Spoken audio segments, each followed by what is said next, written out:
Don't you just love those that comb chorus there? Okay, our award this week goes to actually an old timer from back in the golden years, the 60s and early 70s. This is an audio clip from a guy by the name of Frank Zappa. And we found this, as a matter of fact, I posted it online. He is talking about the problems with the music industry. Now, keep in mind, this is back in the 1960s when he did this. I don't remember the exact years, 68, 69, somewhere along in there. But the reason I'm bringing this on today is because after all these years, the truth of what he had to say is still very much apparent. Listen now to Frank Zappa. Remember the 60s, that era that a lot of people, have these glorious memories of, which they really weren't that great those years. But one thing that did happen during the 60s was some music of an unusual or experimental nature did get recorded and did get released. Now look at who the executives were in those companies at those times. Not hip young guys. These were cigar-chomping old guys who looked at the product that came and said, I don't know. Who knows what it is? Record it, stick it out. If it sells, all right.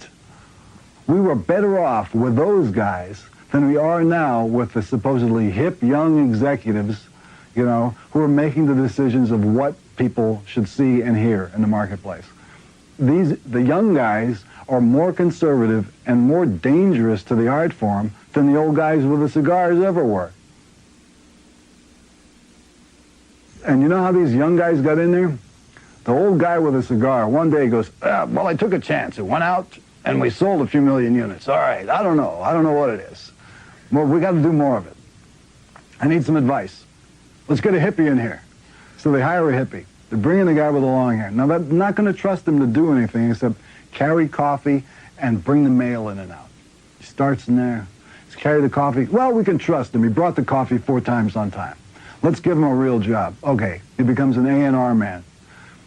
From there, moving up and up and up, next thing you know, he's got his feet on the desk, and he's saying, well, we can't take a chance on this, because it's just simply, that's not what the kids really want, and I know. And they got that attitude. And the day you get rid of that attitude and get back to, who knows, take a chance, that entrepreneurial spirit where even if you don't like or understand what the record is that's coming in the door, the person who is in the executive chair may not be the final arbiter of taste of the entire population, There you have it, ladies and gentlemen. Wise words, still true today, from Mr. Frank Zappa.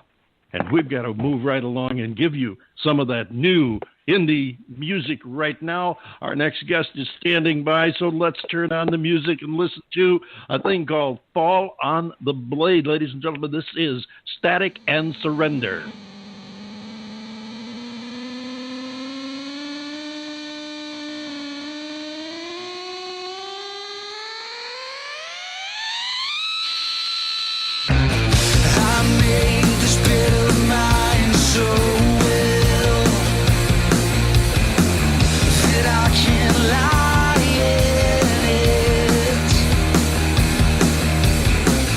I gave in a while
Should be coming clean whenever you're ready. So fall on the blade. I'll hold it steady. Fall on the Blade. That's Static and Surrender. And here from the group is a gentleman by the name of Jeff. Come on in and say hello, Jeff. You there, Jeff? We got plenty of Jeffs here today. I know Jeff Moulton's with us. Jeff's Jeff, here. there you are. Hello there. I can hear you. Can you not hear? Can you guys not hear me? I can't hear Jeff from the band. What about now? There you are. All right, sorry about that. I'm not too sure what's going on. These stinking devices that we all live on don't work. Isn't modern technology a wonderful thing? Jeff, we're glad to have you with us here today. My co-host for the week is an old friend of mine from way, way back, whose name is also Jeff. So we should have a lot of fun just kicking that name around. We're so glad to have you here with us. Tell us a little bit, and I know you've got all three of you guys are right there. Tell us a little bit about the group and your background. A little bit about the background of the three of us. We're all residents currently in the San Francisco Bay Area. John and Adam grew up there, and they're brothers, and they've always been in bands together, and I've been living out there for about 13, 14 years. Kind of got my way into the rock scene as quick as I could and was in another band that played with one of their bands and quickly became a fan of what they did in that band and then in the one that followed. And just kind of, I guess, always wanted it to work with them. And then as soon as I saw the chance, I jumped on it because they were looking for a singer to start a new project with. And I said, I'll do it. And how long is this that you've been together now? About a year and a half. Yeah, first record just came out. Took us a while to get it together, find a label, get it out, and just came out like 2 weeks ago. Well, would I be correct in assuming that you guys do have a little bit of a background before this group got together, because your sound doesn't sound like somebody that just got into the business a year and a half ago? We've been doing it a bit. Thank you very much. We've all been doing it a while. We all grew up doing it, and I suppose we kind of feel like we met each other at the right time in our lives because we'd already gotten through all the ins and outs and mistakes and peaks and valleys of being in bands with other projects that we were a part of. And we're just kind of able to enjoy this one knowing what we know because of what we've all been through.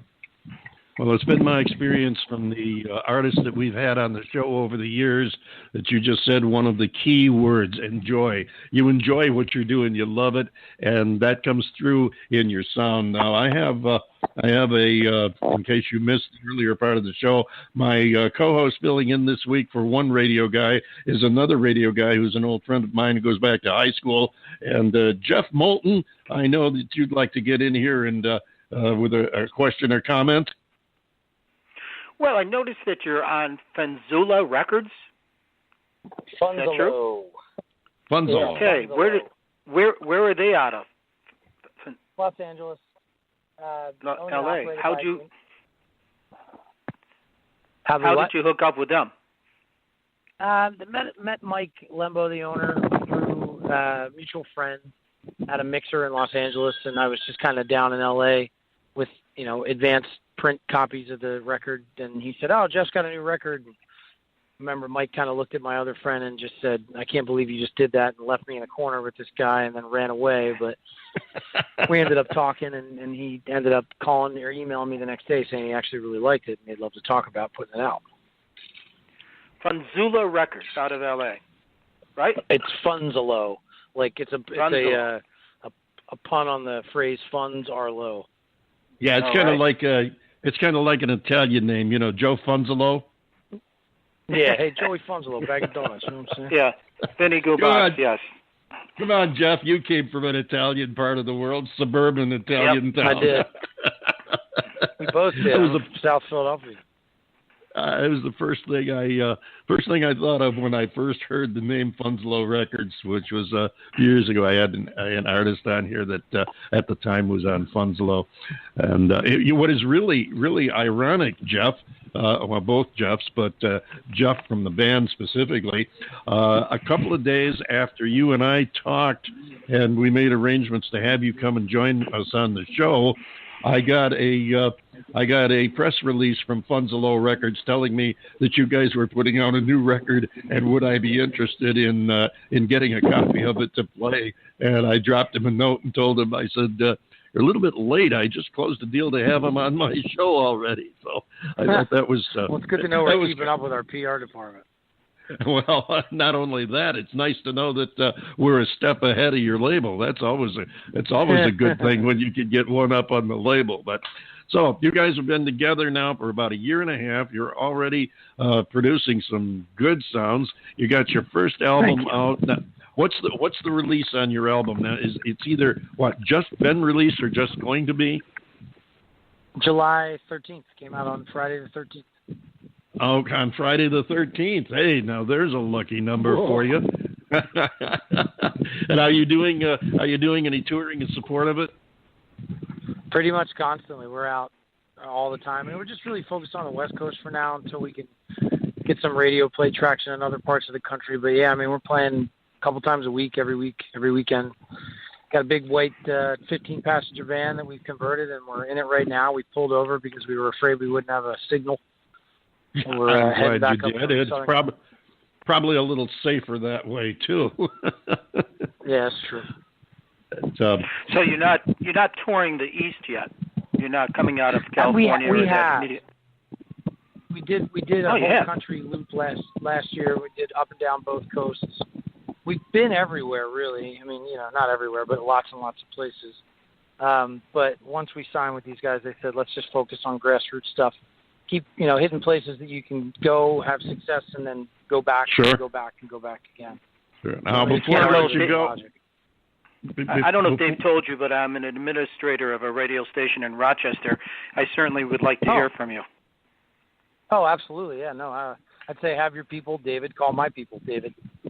We can do that. I also want to pass on to you, as I do all our guests. Once you're on the show, you're part of our family. Okay, we'll always have a place for you. We'll help promote your music, your tours, whatever. I have a page on Facebook. It's a group's music page, the David Bowers Awards.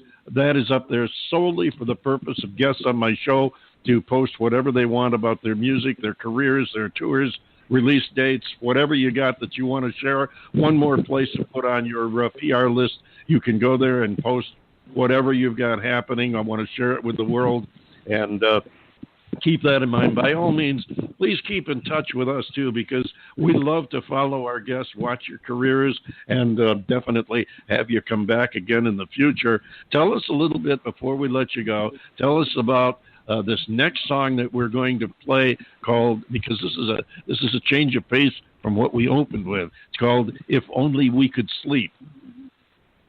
That was one of the earlier ones that we wrote together. It was I at the time the political climate was getting really geared up, and everybody was just doing what they tend to do and say really nasty things about everybody that doesn't feel exactly the same way that they do.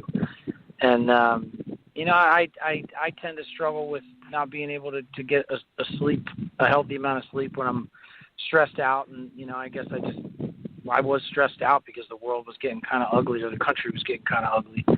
And I think I had kind of just fought my way through a night of not a ton of sleep because of some of the news and talking head things that I heard. And I guess we were trying to write a record at the time, so every morning, I would sit and listen to demos that Adam had sent me with my morning coffee, and that was one that he had